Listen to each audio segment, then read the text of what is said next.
चांगला योग आहे ही गोष्ट खरीच, परंतु माझ्यापेक्षा जी मोठी माणसं जसं मला वाटतं त्यांच्याबद्दल त्यांचा ऋणनिर्देश करूनच मी माझ्या भाषणाला सुरुवात करतो. कारण माझ्या अवतीभोवती ती जी माणसं आहेत त्यांच्यामुळे देखील माझा सर्जनाचा पिंड बनत आलेला आहे. लोक नेहमी विचारतात की तुमच्यावर कोणाचा इन्फ्लुएन्स शब्द मराठी झालेला आहे, तुमच्यावर कोणाचा परिणाम झालेला आहे. तर असा एका व्यक्तीचा परिणाम आपल्यावर होत नसतो.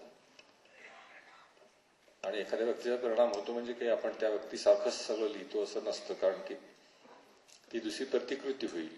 परंतु त्या माणसामध्ये जे काय चांगलं असेल ते सुद्धा सगळं आपल्या अंगी लागतंच असं नाही, तर आपल्या सर्जनशील पिंडाला जे आवश्यक आहे तेवढंच आपण त्या माणसाकडून आपोआप घेतो.